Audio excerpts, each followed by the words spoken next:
और इस बीच सीधी तस्वीरें आपको दिखाते हैं जहां पर दिल्ली से CM Mohan Yadav live press conference कर रहे हैं। 4 दिन की जापान यात्रा से स्वदेश लौटे हैं और जापान में निवेशकों से मुलाकात की। जीआईएस के लिए आयोग के मित्रों के साथ में भी 3 नीतियां तो हमने अपने सरकार के कैबिनेट के माध्यम से उसका मूल भाव लेके हमने कर दी थी। ये क्या हो रहा है? अरे भाई क्या हो रहा है? अब तो मैं मान के चलता हूं कि समग्र रूप से सरकार के द्वारा जो भावना व्यक्त की माननीय मोदी जी के द्वारा, ये समूचे देश के लिए भी और खासकर मध्य प्रदेश के संदर्भ में भी और ज़्यादा हितकारी है। चूँकि जैसे कृषि की अगर बात कहें तो 100 से ज़्यादा जिलों में पीएम धन धान्य योजना जो बात कही है, मध्य प्रदेश की अर्थव्यवस्था वैसे भी कृषि प्रधान है और ऐसे में हमारा 56% से ज़्यादा कृषि का योगदान, और हमारा तो ये धान का कटोरा खास करके सभी संदर्भों में, गेहूं भी हमारे जहाँ से सबसे ज़्यादा एक तरह से कंट्रीब्यूशन में हमारा अपना पिछले सालों से रिकॉर्ड चल रहा है। अब दलहन भी है, तिलहन भी है, श्री अन्न भी है। सब क्षेत्रों में समान रूप से मध्य प्रदेश ने अपनी एक विशेष पहचान बनाई है। और सिंचाई का रकबा भी चूँकि 48 लाख हेक्टेयर का हमारा है और हमने टारगेट लिया कि 1 करोड़ लाख हेक्टेयर तक हम इसको ले जाएंगे। तो ऐसे में कृषि को क्षेत्र के लिए मैं माननीय मोदी जी को धन्यवाद दूंगा, जिसके 2 और कारण से भी किसान क्रेडिट कार्ड की भी जो सीमा बढ़ी है, 3 लाख के बजाय 5 लाख की जो सीमा हुई है, ये हमारे सभी प्रकार के किसानों के लिए भी बहुत हितकारी रहेगी। एमएसएमई में भी 15.90 लाख एमएसएमई पंजीकृत है, जिसमें 43 लाख लोग रोजगार पा रहे हैं। और अब जो इसकी क्रेडिट गारंटी को भी 5 करोड़ से 10 करोड़ करने का जो निर्णय किया है, इसका लाभ भी मध्य प्रदेश को मिलेगा। और हमने तो अपना अभियान लगाया हुआ है पिछले समय से रीजनल इंडस्ट्री कॉन्क्लेव करते हुए, 7 रीजनल इंडस्ट्री कॉन्क्लेव हमने ऑलरेडी की हुई है।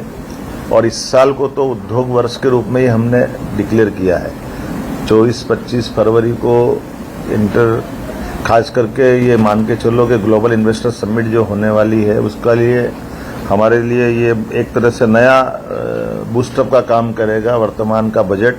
जिसके माध्यम से नए उद्योगपतियों को 2 करोड़ तक का कर्ज का प्रावधान किया गया है, स्टार्टअप को भी 10 से बढ़ाकर 20 करोड़ किया है, 27 प्रमुख क्षेत्रों में ऋण की गारंटी का शुल्क को 1% कम किया है,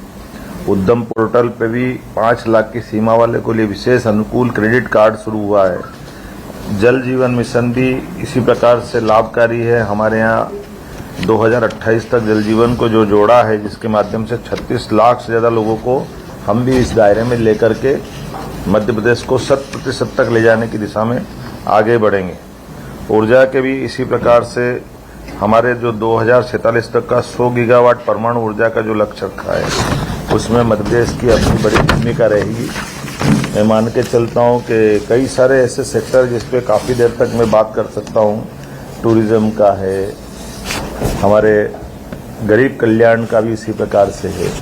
प्रधानमंत्री आवास में भी हमने नए नए रिकॉर्ड बनाए हैं। जो स्कूल, हॉस्पिटल, आकांक्षी जिला, खास करके पूंजीगत सहायता 1.5 लाख करोड़ से निरंतर रखने का जो निर्णय किया है, इसमें प्रदेश को 12,000 करोड़ का ब्याज रहित ऋण भी प्राप्त हो सकेगा। ये बड़ा हमारे लिए हमारी अर्थव्यवस्था के लिए बड़ी भूमिका रहेगी। 12 लाख स्ट्रीट वेंडरों को लाभान्वित कराने का, ये खास करके उच्च ब्याज दर वाले अनौपचारिक क्षेत्र में ऋणों से राहत पहुंचाने का पीएम स्वनिधि का भी लाभ हमको मिलने वाला है। मैं मान के चलता हूं कि विकास केंद्रों के रूप में शहरों के भी सृजनात्मक विकास को लेकर के जो निर्णय हुआ है, ये हमारे जो हमने मोटे तौर पे कल्पना की, जो बड़े महानगर जैसे हमारे शहर है, खास करके इंदौर, भोपाल, ग्वालियर, जबलपुर, और उनको 4 आसपास के जिलों से मिलाते हुए जो वृहद योजना पे हम काम कर रहे हैं, उसका लाभ भी इसमें मिलेगा। जैसे इंदौर के पास उज्जैन, देवास और धार, इसी प्रकार से राजधानी वृहद परियोजना में हम भोपाल, विदिशा, सीहोर, रायसेन इनको जोड़ करके उसका प्लान कर रहे हैं। मैं उम्मीद करूंगा कि एक एक खासकर हमने भी अच्छे से तैयारी की है। इसी प्रकार से स्नातक एवं स्नातकोत्तर चिकित्सा महाविद्यालयों की संख्या भी हमने जो बढ़ाई है, उस बढ़ी हुई संख्या में लगभग 17 हमारे पास गवर्नमेंट मेडिकल कॉलेज है, 13 प्राइवेट मेडिकल कॉलेज है, लगभग 30 मेडिकल कॉलेज आज हमारे प्रदेश में विद्यमान है, जिनका लाभ मिल रहा है। और भविष्य में 2 साल के अंदर अंदर लगभग हम वापस अपने स्तर पर 25 मेडिकल कॉलेज फिर ला रहे हैं। तो स्वाभाविक रूप से ये जो मेडिकल को लेकर के जो 75,000 सीटों का प्लान किया है आगामी 5 वर्ष के लिए, एक तरह से मेडिकल चिकित्सा का और मेडिकल का ये हब बन जाएगा मध्य प्रदेश। इसी प्रकार से जिला चिकित्सालयों में डे केयर कैंसर केंद्रों की बात कही है, तो चूंकि मेडिकल कॉलेज ही हमारे लगभग 52 हो जाएंगे प्रदेश भर में, कुल 55 जिले हमारे सरकारी है, तो स्वाभाविक रूप से उसका बड़ा लाभ हमको मिलेगा। हम ये एक एक योजना पे और बारीकी से ध्यान दे रहे हैं और खास करके निर्यात को लेकर भी वाणिज्य मंत्रालय, एमएसएमई मंत्रालय, वित्त मंत्रालय संयुक्त रूप से हमारे लिए निर्यात ऋण तक और जिस प्रकार से अभी वर्तमान का औद्योगिकरण का हमने वातावरण बनाया हुआ है, उसका लाभ इस बजट से हम काफ़ी अच्छे ढंग से लेने वाले हैं। मुझे इस बात का गर्व है, बहुत कम राज्य सरकारें होगी जिनने एक तरह से माननीय प्रधानमंत्री जी की मूल भावना जो ज्ञान के रूप में से आ रही, गरीब, युवा, महिला और अन्नदाता के साथ एक तरह से चारों सेक्टर को लेकर के हमने विधिवत प्लान किया है और 3 की नीतियां हमने कैबिनेट से अप्रूव करा ली है और किसान की नीतियां भी इसी माह होने वाली, जब तक ग्लोबल इन्वेस्टर समिट होगी उसके पहले किसान आधारित नीतियों को भी हम अपने सरकार के प्रमुख एजेंडे में लेकर आएंगे। मित्रों, आज एक और बड़ा कारण है, मैं जापान से यहीं दिल्ली में उतरा हूं और जापान स्वाभाविक रूप से हमारे देश के परिप्रेक्ष्य में एक बड़ी अर्थव्यवस्था है, जो 3रे नंबर की अर्थव्यवस्था वर्तमान में है। 4थे नंबर पे जर्मनी और इंग्लैंड हम पहले होकर के आए थे, इंग्लैंड को हमने बीट किया है। 5वें नंबर पे भारत आया है, जर्मनी के बाद जापान, ऐसी बहुत बड़ी अर्थव्यवस्थाएं हैं। ऐसे में आज वैश्विक परिदृश्य में यशस्वी प्रधानमंत्री ने जो जापान के साथ पिछले लंबे समय तक, वैसे तो मैं ये मान के चलता हूं कि मोदी जी का विजन है कि जब वो सीएम थे तब भी उन्होंने जापान में अपने दौरे करते हुए जापान से सहज रूप से भारत के साथ व्यापार व्यवसाय के संबंध बढ़े, इस दिशा में उन्होंने काफी ध्यान दिया है और सभी प्रधानमंत्रियों के साथ माननीय प्रधानमंत्री जी के बहुत अच्छे संबंध रहे हैं। हम भी जब आज 4 दिन की यात्रा के पास आ रहा हूं तो मान के चलो वहां के जहां जैसे टोक्यो, ओसाका, जहां हमने रोड शो किए, संपर्क किया, हर स्थान पर बड़े पैमाने पर जापान के साथ निवेश की सभी क्षेत्रों में बड़ी संभावना है। बड़े स्थान पर कई सारी कंपनियां जैसे ब्रिजस्टोन जो ऑलरेडी हमारे साथ विश्व स्तरीय टायर उत्पादन में उनका अपना स्थान है, वो पीथमपुर में हमारे साथ काम कर रही है, लेकिन एक और बड़ा इन्वेस्टमेंट का उन्होंने आश्वासन दिया है। पैनासोनिक जैसी दिग्गज कंपनियां हैं, एनएसके, सानोहो, कामुत्सुई इत्यादि जापानी कंपनियां जो ऑटोमोटिव और मशीनरी क्षेत्र में अपना योगदान दे रही है। मुझे इस बात की प्रसन्नता है कि वहां न केवल प्राइवेट कंपनियां बल्कि गवर्नर के लेवल पे भी, टोक्यो की गवर्नर श्रीमती यूरिको कोइके के साथ हमारी ऐतिहासिक बैठक हुई, जिसके माध्यम से टोक्यो मेट्रोपॉलिटन गवर्नमेंट की विशेषज्ञता का लाभ भी मध्य प्रदेश सरकार को मिलेगा। इस दिशा में हमने उनके साथ भी मीटिंग की है और वो अत्यंत प्रसन्नता के साथ मध्य प्रदेश से जुड़ करके बात कर रही है। उनने हमको निमंत्रण भी दिया है कि एक उनके यहाँ इन्वेस्टर समिट टाइप का कार्यक्रम हो रहा, तो आप अपने दल को भेजिए। आपको बताना चाहूँगा कि वहाँ गवर्नर मतलब एक तरह से जैसे हमारे यहाँ सीएम अपनी सरकार चलाते हैं, मोटे तौर पर वहाँ की परंपरा में गवर्नर वो इलेक्टेड होते हैं, आम जनता उनको चुनती है, तो स्वाभाविक रूप से वो लोकल सरकार की तरह, सरकार के मुखिया की तरह काम करते हैं। और एक खास बात ये भी है कि टोक्यो की विश्व की सबसे विकसित महानगरीय अर्थव्यवस्था में से एक है, जिसके अकेले उसकी सकल घरेलू उत्पाद $1 ट्रिलियन का टोक्यो का है। अर्थात उनकी आर्थिक ताकत बताने का प्रयास कर रहा हूं। आपको शायद ध्यान में आएगा, उनके साथ हमने इंदौर भोपाल में मेट्रो रेल प्रौद्योगिकी, स्मार्ट सिटी समाधान, जल प्रबंधन, कचरा प्रबंधन से लेकर के कई सारे क्षेत्र में और खास करके मेट्रोपॉलिटन गवर्नमेंट की विशेषज्ञता का लाभ भी हमको मिले, इस दिशा में हमने काम किया है। टोक्यो के विकास मॉडल पर भी विस्तार से बात हमने कही है। जापान के विदेश मंत्रालय में उच्च स्तरीय वार्ता हुई, जिसमें उनके उपमंत्री श्रीमान हिसाशी मात्सुमोतो के साथ हमारी बैठक हुई, जिनने अपनी विदेश नीति, अंतर्राष्ट्रीय व्यापार नीति को लेकर के बात कही और जापानी निवेश को सुगम बनाने के लिए विशेष रूप से व्यापार मिशन का आदान प्रदान, कौशल विकास में जापानी विशेषज्ञता की भागीदारी, जापान मध्य प्रदेश औद्योगिक सहयोग फोरम की स्थापना इत्यादि प्रस्ताव पर विस्तार से उनके साथ बात हुई। मैं एक और जानकारी देना चाहूंगा, जापान में बुनियादी ढांचा के विकास को सर्वोच्च निकाय है, जिसके मंत्री यासुशी फुरुकावा के साथ में भी हमने कई निर्णय लिए हैं, जिसमें हाई स्पीड रेल कॉरिडोर भी संभावनाओं पर अध्ययन करने के लिए हमने आपस में बात की है। स्मार्ट ट्रांसपोर्टेशन के सिस्टम के लिए भी, लॉजिस्टिक में भी जापानी मॉडल को अपनाने पर हमारी आपस में बात हुई है। ग्रीन इंफ्रास्ट्रक्चर में विशेष सहयोग के आधार पर प्रदेश के सतत विकास को भी बढ़ावा दिया जा सकेगा। जेट्रो के अध्यक्ष श्रीमान सुसुमु काताओ के साथ भी बैठक में व्यापार व्यवसाय को बढ़ाने की बात हुई। जेट्रो अपने आप में एक बड़ी, उनकी अपनी व्यापार व्यवसाय की जापानी कंपनियों को लेकर के एक बड़ा फोरम है, जिसके आधार पर व्यापार व्यवसाय की जायका का भी इसी प्रकार से हमको जायका के उपाध्यक्ष श्री सोहेई हारा के साथ विकास परियोजना पर विस्तार से बात हुई। आपकी जानकारी के लिए बता दूं, श्री हारा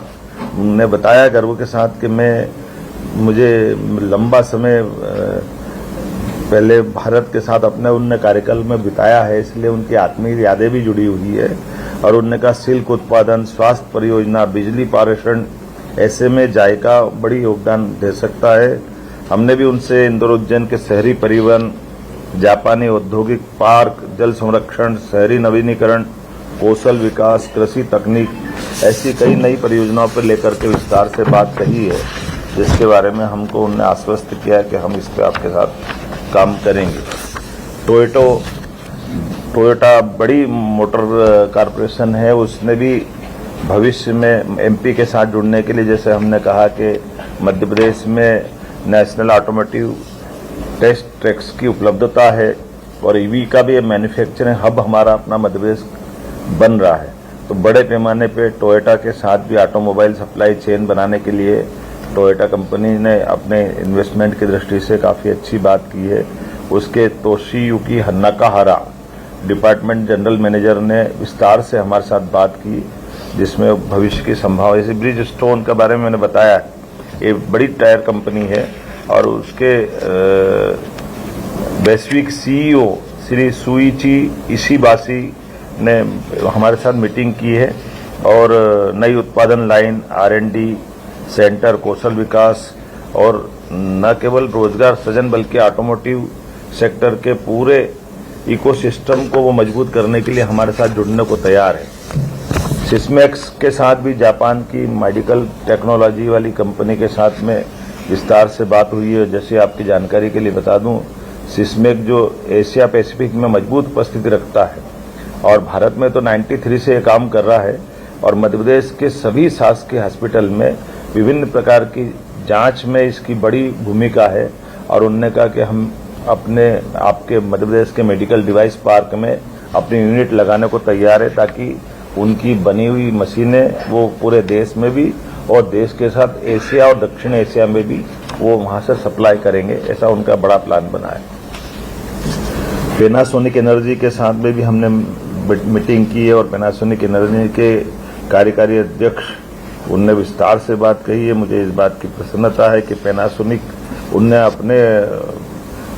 वैश्विक मॉडल पर भविष्य की संभावना वाले राज्यों में से और भविष्य की संभावना वाला देश उनने कहा कि यद्यपि हमारा यूरोप से लेकर विश्व के सभी देशों के साथ संबंध है, लेकिन अब भारत हमारी प्राथमिकता में और भारत के साथ मध्य प्रदेश उनके लिए सबसे पहली प्राथमिकता है, जिसके पास पर्याप्त लैंड बैंक है, पर्याप्त एनर्जी है, सरप्लस एनर्जी है और लोगों का और बाकी एक उद्योग को बढ़ाने के लिए जो अनुकूलता होना चाहिए, लेबर प्रॉब्लम वगैरह ऐसा कोई होती ही नहीं है और काफ़ी अच्छी बौद्धिक क्षमता के लोग हैं, तो इससे जुड़ेंगे। एक खास बात और बताना चाहूँगा, यूनिक्लो के चेयरमैन ये जापान के सबसे धनी व्यक्ति हैं और इनकी फास्ट रिटेलिंग के चेयरमैन तदाशी यात्री ये हमारे लिए थोड़ा अपने लिए विशेष समय निकाल कर भी आए और खास करके उन्होंने इतने बड़ी व्यक्ति, हम एक कार्यक्रम से दूसरे कार्यक्रम में 40 मिनट वेट करके वो गए और उन्होंने कहा कि मुझे इस बात की प्रसन्नता है कि मध्य प्रदेश के साथ जुड़ करके रेडीमेड के मामले में और खासकर कपास की खेती को लेकर के तो नैनो टेक्नोलॉजी, उन्नत सामग्री, तकनीकी वस्त्रों के निर्माण तक ऐसे कई सेक्टर में बड़े पैमाने पे वो निवेश कर रहे हैं और एक कंपनी को और भी ला रहे हैं। उस कंपनी के बारे में जब हमने कहा कि वो कंपनी एनर्जी सेक्टर में भी जाती है तो उन्होंने कहा आप अब एनर्जी की बात मत करो, केवल कपास, किसान और रेडीमेड गारमेंट्स में आप आइए।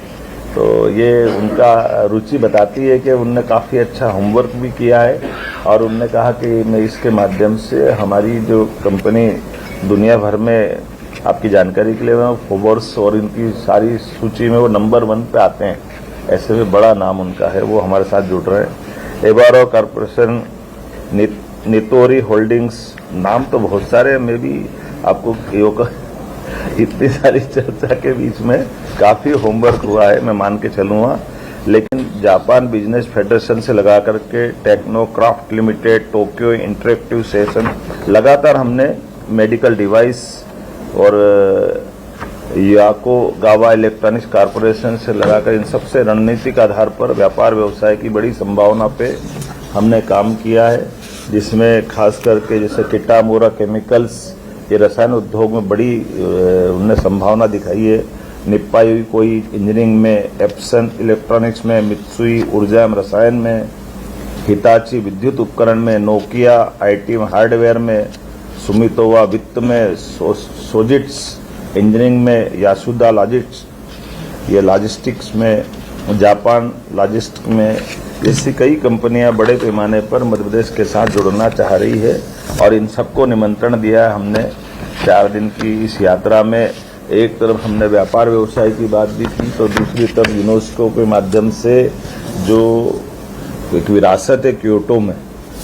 जिसमें माननीय यशस्वी प्रधानमंत्री स्वयं भी गए थे, तत्कालीन प्रधानमंत्री शिंबो आजा के साथ में, वो उस स्थान पर जाकर हमने देखा तो बौद्ध धर्म के साथ हमारी प्राचीन विरासत की कई प्रतिमाओं के भी दर्शन करने का मौका मिला है, जहां हमको अपने कौरव पांडव के समय के कई महापुरुषों के नाम के साथ संस्कृत के नाम में उनकी प्रतिमा भी दिखाई दी, जिसमें गणेश जी से लगा करके हमारे सरस्वती माता भी है और सूर्यनारायण देवता से लगा करके अलग अलग प्रकार के सारे 28 से ज़्यादा देवी देवताओं को सीधे सीधे जुड़ कर देखते हुए, और ये गर्व की बात है कि उनके सबके नाम के साथ संस्कृत का नाम भी और वो प्रतिमाओं को उन्हें उसी सम्मान के साथ बहुत अच्छे से सबके साथ रखा है। तो हमको इस बात का भी आनंद है कि वो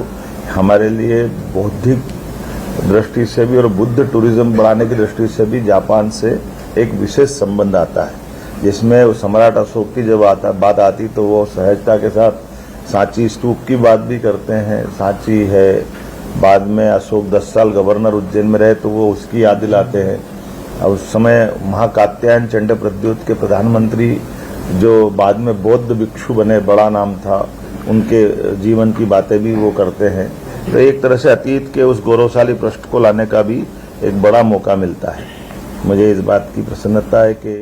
हमने अपने जब जापान में गए तो प्रवासी भारतीयों के साथ भी टोक्यो में इंपीरियल होटल में बढ़िया अच्छा उनके साथ में काफ़ी विस्तार से बातें भी हुई और मध्य प्रदेश के मित्रों से भी संवाद हुआ है। हमारे अपने वहाँ के प्रवासी भारतीय भी काफ़ी अच्छी जापान में भूमिका बनाते हैं और वो भी आकर के निवेश करने के लिए हमारे साथ जुड़ने को तैयार है। टोक्यो, ओसाका में रोड शो, जापानी उद्योग जगत के साथ मध्य प्रदेश में विकास की संभावनाओं पर गहरे रुचि दिखाते हुए सभी मित्रों ने संकल्प किया कि वो जापान में भी काम करेंगे और मध्य प्रदेश में भी करेंगे। और साथ ही साथ ग्लोबल इन्वेस्टर समिट के लिए भी हमने निमंत्रण दिया और अधिकांश लोगों ने आने की अपनी स्वीकृति भी दी। मैं मान के चलता हूं कि आने वाले समय में जो जिस प्रकार से ये हमारा संबंध बना है, ऐसे कई मित्रों ने कहा कि वहाँ पे भी एक्सपो होने वाला है, तो आप अपने दल को भी राज्य से भेजिए। तो हम तैयारी कर रहे हैं कि हम वहाँ पे अपने लिए भेजें। हमारी ग्लोबल इन्वेस्टर समिट में भी 4 प्रमुख विभागीय सम्मेलन हम करने वाले हैं, जिसमें खास करके विभागीय समिट में आईटी, एनर्जी, टूरिज्म, एमएसएमई, विशेष प्रवासी सत्र, sectoral session, buyer seller meet इत्यादि होने वाली है। ऑटो और टेक्सटाइल एक्सपो के साथ नवीन तकनीक का प्रदर्शन भी आकर्षण का केंद्र रहेगा। तैयारी राज्य स्तर पे काफी अच्छी हम कर रहे हैं और उम्मीद कर रहे हैं कि हमारे जो एक तरह से चारों क्षेत्रों से ग्वालियर, चंबल, महाकौशल, विंध्य, मालवा, निमाड़ और मध्य भारत, इस चारों क्षेत्रों से पर्याप्त रूप से हमारे प्रदेश के अंदर ये निवेश का जो मौका मिलेगा वो पूरे तौर पे राज्य के हितकारी रहे, इस दिशा में हम काम कर रहे हैं। और इसी को पूरा करने के लिए आपकी जानकारी के लिए मुंबई, बेंगलुरु, हैदराबाद, पुणे, कोयम्बटूर, कलकत्ता में हम इसके रोड शो कर चुके हैं और उसी सिलसिले में यूके, जर्मनी के बाद अभी जापान की हमारी यात्रा रही है। हर जगह से जो रिस्पांस आया वह बहुत अच्छा आया है। मैं मान के चलता हूं कि जिस प्रकार से हमने तैयारी की है, निश्चित रूप से उसका लाभ हमको मिलेगा। मुख्यमंत्री जी, आपने अभी तक विदेश और देश के अंदर सब मिलाकर 10 से 12 आपने प्रयास किए निवेश के लिए। तो क्या लगता है आपको कि टोटल निवेश कितना आ सकता है आपके जीआईएस में, देश और विदेश सब मिलाकर? देखिए, अब जब हमारी ग्लोबल इन्वेस्टर समिट का समय आ गया है, तो अब विस्तार से बात तो उसी समिट के समय होगी। जो रीजनल इंडस्ट्री कॉन्क्लेव हुई थी उसके बारे में हमने पहले आंकड़े दिए थे। रीजनल इंडस्ट्री कॉन्क्लेव जो 7 हुई है, जिसमें खास करके ग्वालियर, जबलपुर, रीवा, सागर, नर्मदापुरम, उज्जैन और शहडोल, और 7 में लगभग 3 लाख से ज़्यादा लोगों को रोजगार मिलेगा, 4 लाख से ज़्यादा निवेश के उस समय हमको एक तरह से ये आश्वासन मिले थे और इस पर हमने काम भी किया है। लेकिन चूंकि ग्लोबल अब होने वाली है, तो ये सारी बातों का अब वहीं की होने वाली प्रेस कॉन्फ्रेंस में विस्तार से ग्लोबल समिट्स में बताएंगे। जैसे भारत सरकार ने बहुत पहले दिल्ली मुंबई इंडस्ट्रियल कॉरिडोर का एक प्लान पर काम कर रही है और मध्य प्रदेश का जो मालवा का और उज्जैन का जो आपकी तरफ का पार्ट है वो बड़ा आता है। क्या इस यात्रा में आपकी वहाँ पर उसकी समीक्षा हुई, उसमें जो प्रगति हुई है अब तक दिल्ली मुंबई इंडस्ट्रियल कॉरिडोर के अंतर्गत जो जापान के सहयोग से विकसित किया जा रहा है? देखिए, ये बिल्कुल बड़ी बात है कि हमारे लिए मध्य प्रदेश की जो भौगोलिक स्थिति है, ये सभी व्यापारी घरानों को सबको मालूम भी है। जो भारत में जुड़ रहा है या भारत के साथ साथ एशिया के भी कई सारे देशों के साथ जो भौगोलिक रूप से जुड़ना चाहते हैं या पोर्ट से, कार्गो से, कई कारण से वो अपने उत्पाद को पूरे देश या बाकी दुनिया में सप्लाई करना चाहते, तो मध्य प्रदेश की तरफ बहुत आशा भरी निगाह से भी देखते हैं। हमारा पर्याप्त लैंड बैंक, भौगोलिक स्थिति, जब हमारे पास रेल से, रोड से, एयर कनेक्टिविटी से सब प्रकार के संसाधन इतने अच्छे हैं कि कोई भी व्यापार घराने को जो बेसिक नीड है वो वहाँ सब मिलती है। तो ऐसे में सबने तैयारी की थी, इसी आधार पर बात करें। पीएम साहब, आपने जापान यात्रा के दौरान आपने बुलेट ट्रेन में सफर किया, तो क्या उम्मीद कर सकते हैं कि मध्य प्रदेश में भविष्य में बुलेट ट्रेन? देखिए, यशस्वी प्रधानमंत्री, ये जो इंडस्ट्रियल समिट होने वाली है आपकी ग्लोबल इंडस्ट्रियल समिट, ये बाकी से कैसे अलग होगी, क्योंकि पहले भी कई बार समिट हो चुकी है मध्य प्रदेश? देखिए, 2 बातें एक साथ तो नहीं बताऊंगा मैं आपको, ये अलग अलग बातें हैं। एक तो हमने ये स्थान बदला है, अभी तक इंदौर होती थी, अब हमने भोपाल में किया।